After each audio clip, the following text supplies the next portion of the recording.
Chers amis auditeurs, bonjour, bienvenue pour votre quart d'heure de vérité avec Monsieur K sur les antennes d'RFM. Édition du mardi 4 janvier 2021. Tous mes vœux pour cette nouvelle année à tous.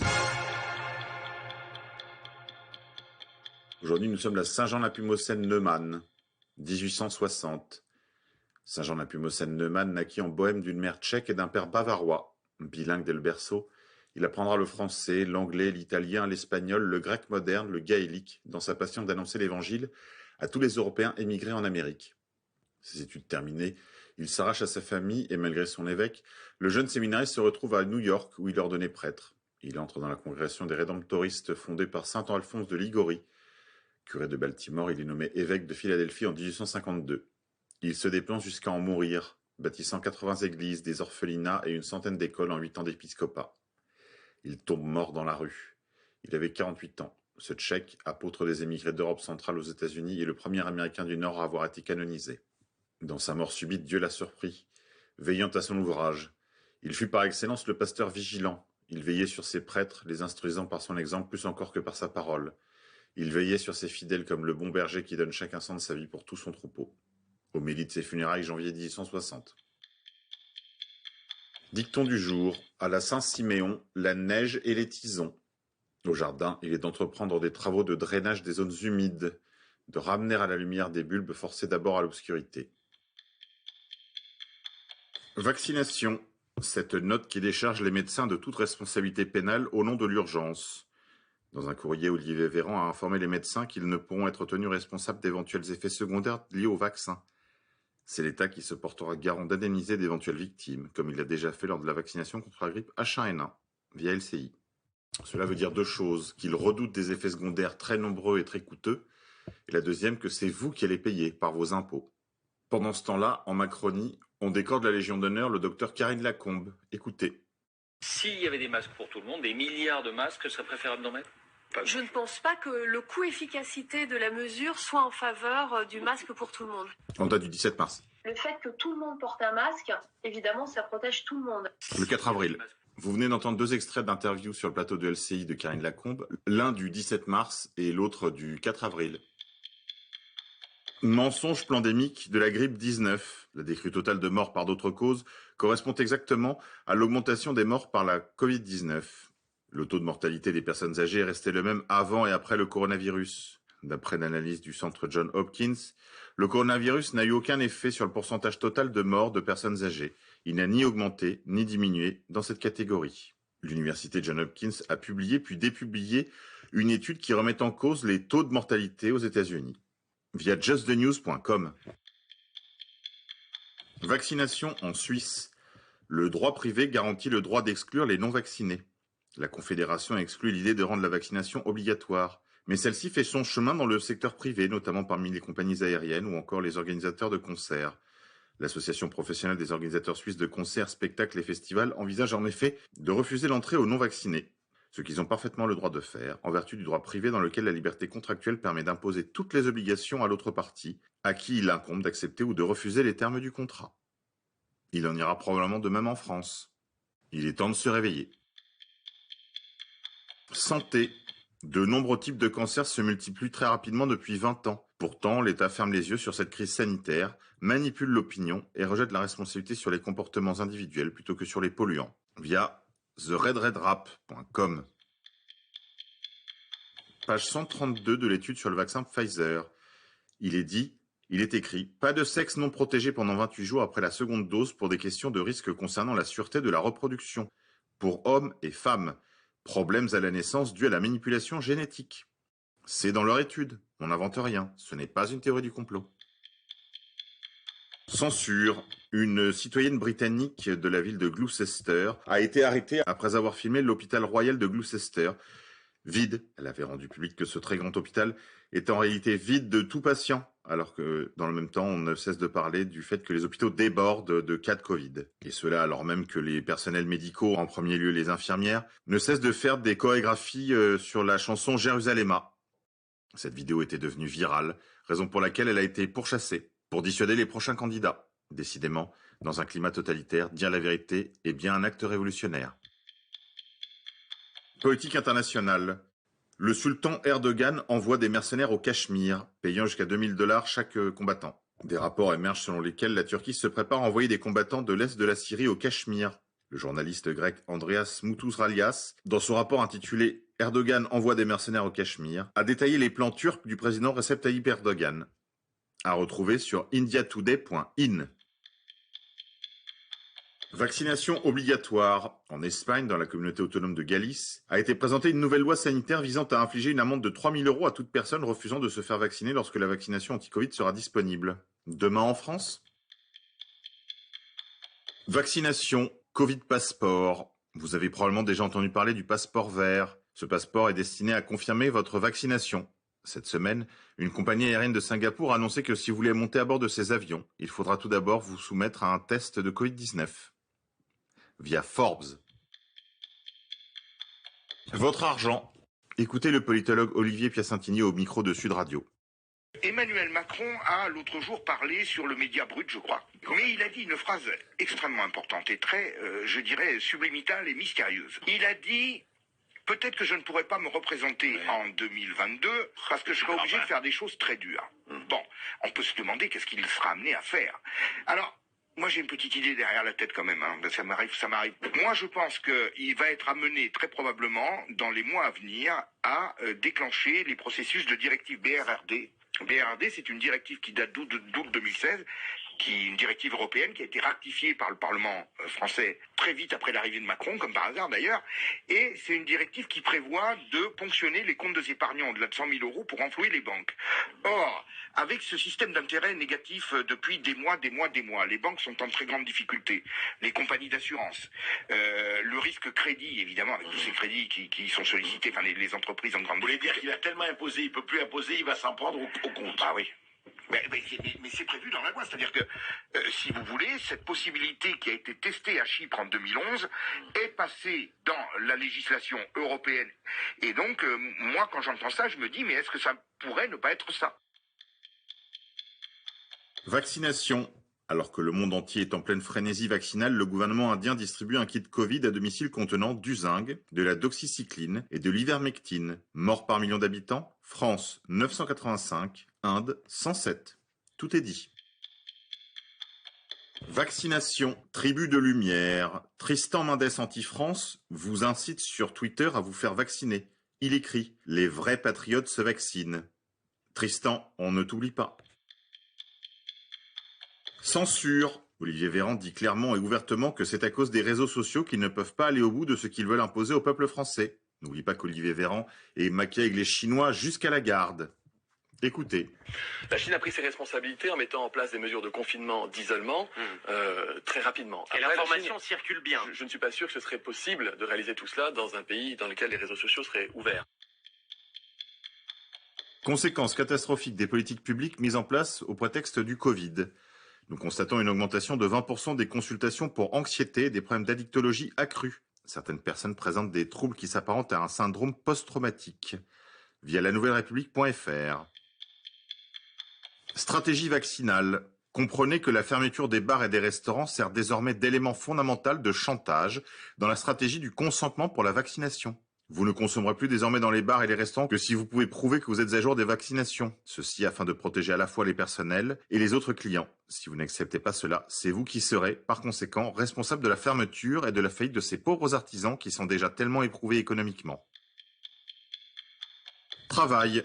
La fausse pandémie a détruit en un an 43 600 emplois directs dans l'industrie et presque autant dans l'intérim.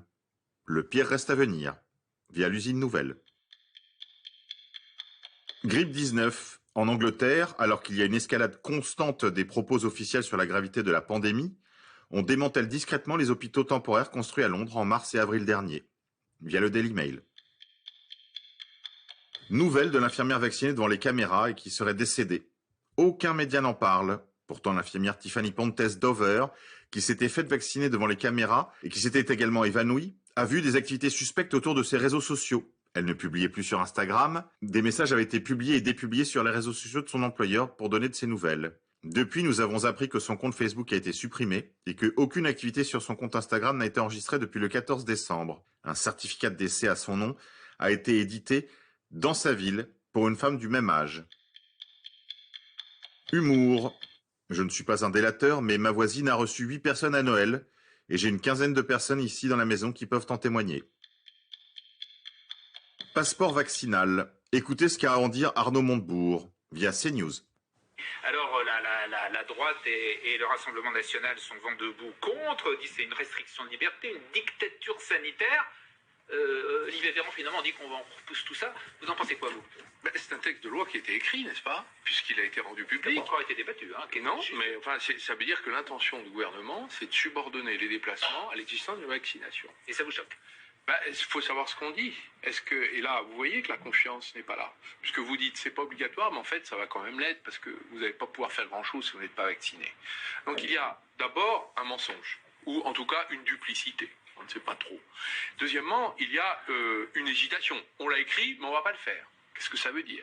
Et puis, enfin, donc vous voyez que ça alimente quand même la défiance vis-à-vis de sa propre parole. Je parle du gouvernement. Et puis, enfin, la question de la vaccination obligatoire n'ayant pas été décidée, il faut dans ce cas-là le respecter. Et la question des libertés est fondamentale. Où nous avons un petit problème avec les libertés. Nous allons nous réveiller avec des états d'urgence sanitaires, d'atteinte portée à de nombreuses libertés qui sont établies depuis plus d'un siècle dans notre pays. Les grandes lois qui ont établi la liberté de la presse, liberté d'expression, liberté de manifestation, liberté d'association, liberté de circulation, ça date de la fin du 19e siècle. Et aujourd'hui, par morceaux, vous voyez disparaître peu à peu ces libertés.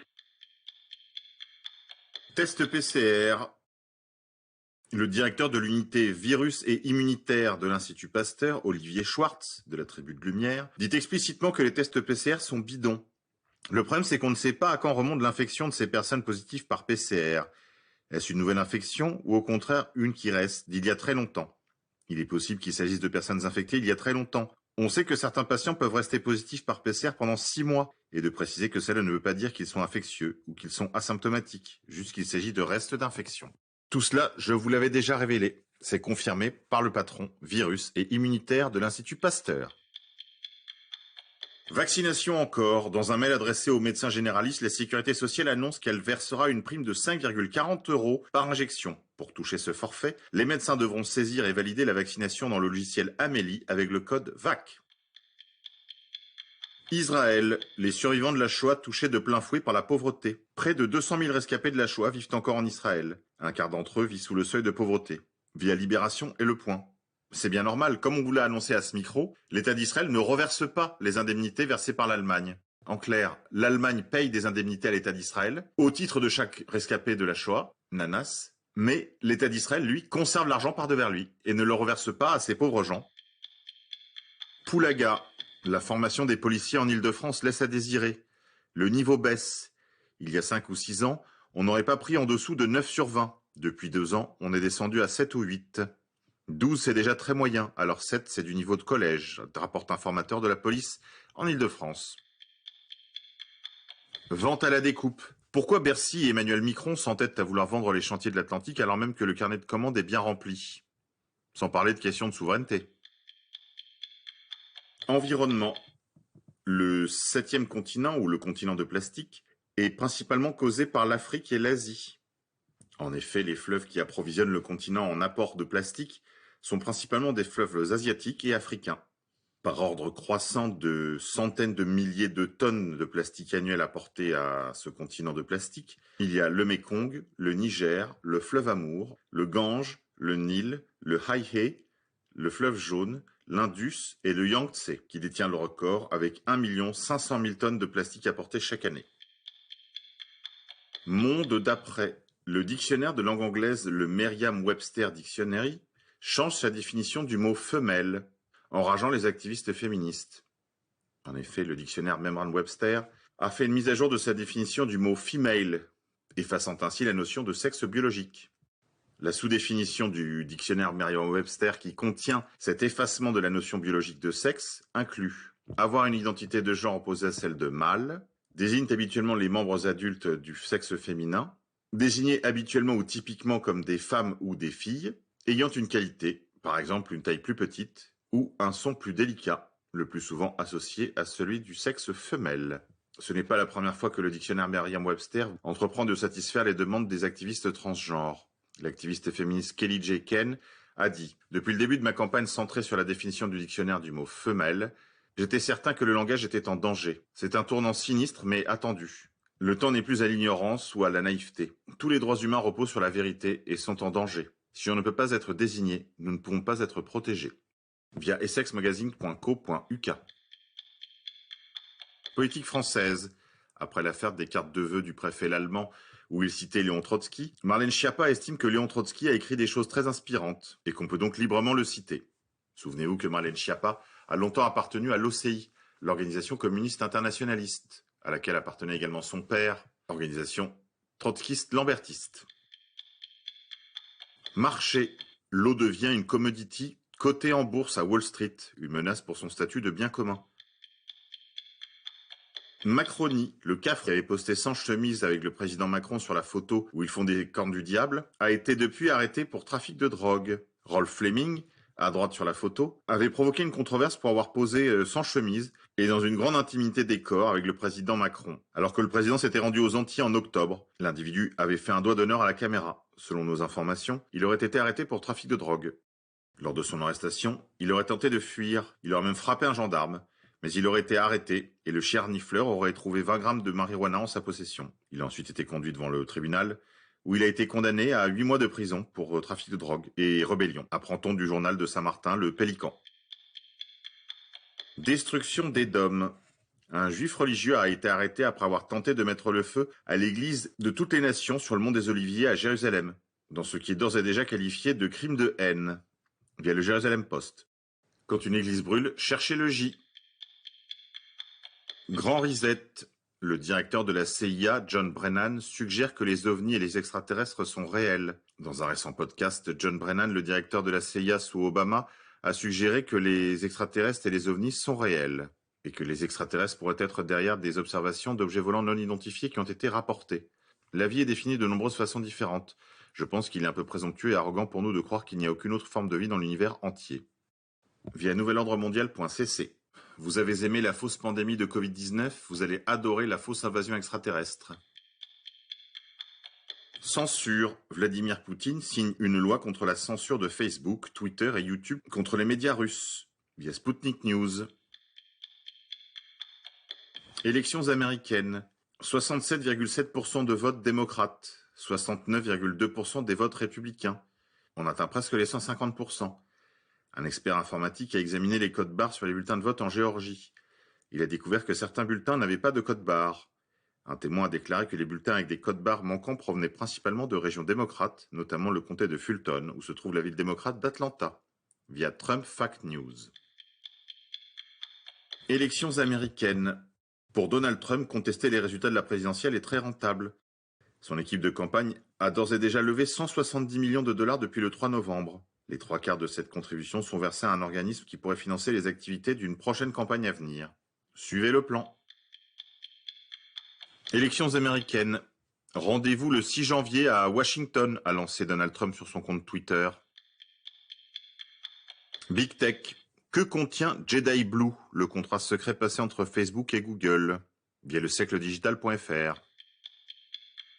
Tribu de lumière. Est-ce que les soldats, les espions, les militants politiques ne devraient pas y réfléchir à 2 fois avant de participer dans les tests génétiques faits à la maison, tels que ceux de 23andMe ? En effet, on apprend que ces tests génétiques sont poussés depuis Israël via renegadetribune.com. Allez mes amis, c'est tout pour aujourd'hui. On se quitte en musique.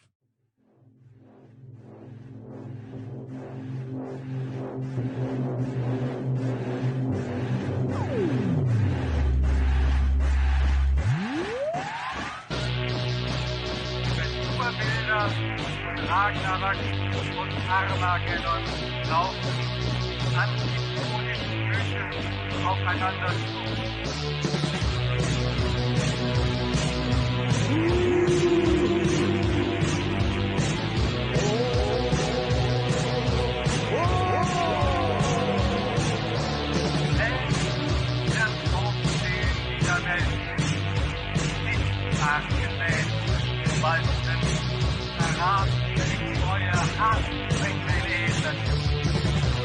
in our uniforms so fine. We drink and kill to pass the time. We're real with shame of all our crimes. With metal steps we walk in line. We walk in line. We walk in line. We walk in line. We walk in line. We walk in line. We walk in line. We walk in line. We walk in line.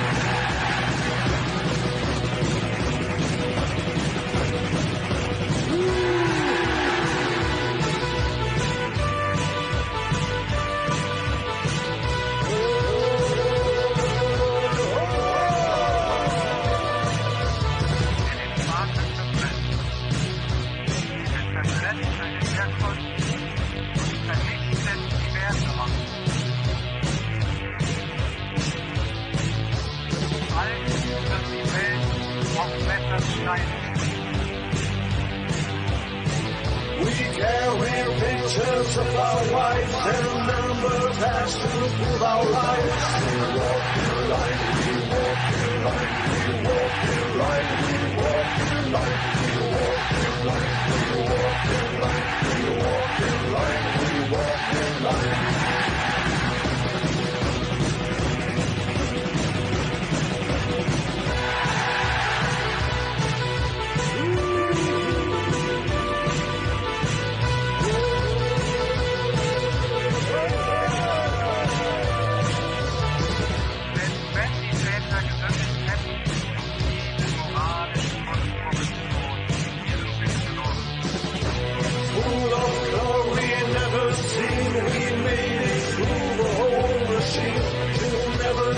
Anymore, hypnotic trance we never saw.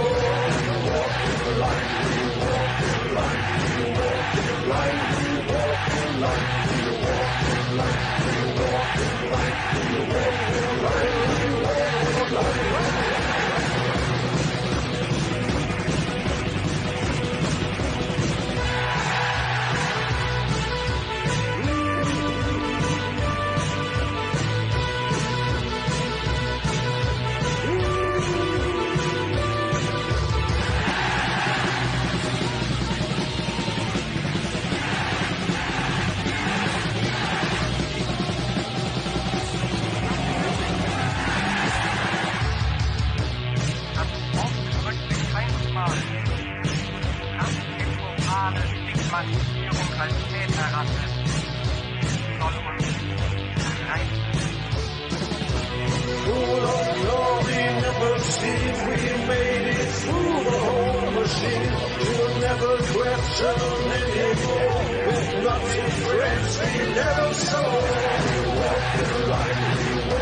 line, we walk in line. We walk in line.